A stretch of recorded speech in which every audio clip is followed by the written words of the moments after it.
Don't forget to subscribe and hit the notification bell for all new videos every day. আসসালামু আলাইকুম ওয়া রাহমাতুল্লাহি ওয়া বারাকাতুহু। সম্মানিত উপস্থিতি, কেমন আছেন সবাই? আশা করি সকলে সুস্থ আছেন এবং ভালো আছেন। সম্মানিত উপস্থিতি, আজকের ভিডিওতে আমরা আলোচনা করব মুনাজাত করার সঠিক নিয়ম সম্পর্কে, অর্থাৎ মুনাজাতে কিভাবে হাত তুলবেন এবং কিভাবে বসবেন, মুনাজাতের শুরুতে কি দোয়ার মাধ্যমে মুনাজাত শুরু করবেন এবং মুনাজাতের শেষে কি দোয়ার মাধ্যমে মুনাজাত শেষ করবেন, সেই সম্পর্কে বিস্তারিত আলোচনা করব। তাই অবশ্যই মনোযোগ সহকারে সম্পূর্ণ ভিডিওটি দেখবেন। এবং আপনি যদি আমাদের চ্যানেলে নতুন হয়ে থাকেন তাহলে অবশ্যই আমাদের চ্যানেলটি সাবস্ক্রাইব করবেন এবং পরবর্তীতে আমাদের করা ভিডিওগুলো দ্রুত পেতে পাশে থাকা বেল আইকনটি অন করে দিবেন। সম্মানিত উপস্থিতি, প্রথমে আমরা আলোচনা করি কিভাবে বসবেন মুনাজাতের সময়।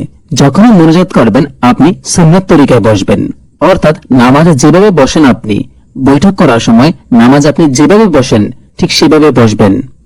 এবার চলুন আমরা জেনে নেই কিভাবে হাত উঠাবেন। যখনই আপনি মুনাজাত করবেন, মুনাজাতের সময় হাত দুটো আপনি সিনা বরাবর, আপনার নিজের সিনা বরাবর উঠাবেন। এই পরিমাণ উঠিয়ে আল্লাহ তাআলার কাছে দোয়া করবেন। এরপর হচ্ছে দোয়া করার শুরুতে কি দোয়ার মাধ্যমে দোয়া করা শুরু করবেন, অর্থাৎ মুনাজাত শুরু করবেন, সেই দোয়া সম্পর্কে আমরা জেনে নিব। আমরা সবাই জানি দোয়া করার আগে দরুদ শরীফ পড়তে হয় এবং দোয়া করার পরেও দরুদ শরীফ পড়তে হয়। কেননা যে দোয়ার আগে এবং পরে দরুদ শরীফ না পড়া হয় সে দোয়া কবুল হয় না। সুতরাং অবশ্যই দোয়া করার আগে এবং দোয়া করার শেষে দরুদ শরীফ পড়তে হবে, এটা আমরা সবাই জানি। আজকের ভিডিওতে আমরা এমন দুটি দোয়া শিখব যে দুটি দোয়ার মধ্যে দরুদ শরীফ রয়েছে। এর মধ্যে প্রথম দোয়াটির মাধ্যমে আপনি মুনাজাত শুরু করবেন এবং শেষ দোয়াটির মাধ্যমে আপনি মুনাজাত শেষ করবেন। এই দুটি দোয়া আজকের ভিডিও থেকে আমরা সহিভাবে শিখে নিব এবং চ্যালেঞ্জ নিব যে আজকের ভিতরেই এই দুটি দোয়া আমরা শিখে নিব। দোয়া দুটি কিন্তু বেশি বড় নয়। তো চলুন মুনাজাতের শুরুতে যে দোয়াটি পড়তে হয় সেই দোয়াটি আমরা একবার শুনে নেই। আলহামদুলিল্লাহি রাব্বিল আলামিন والصلاة والسلام على سيد الأنبياء والمرسلين وعلى آله وأصحابه أجمعين।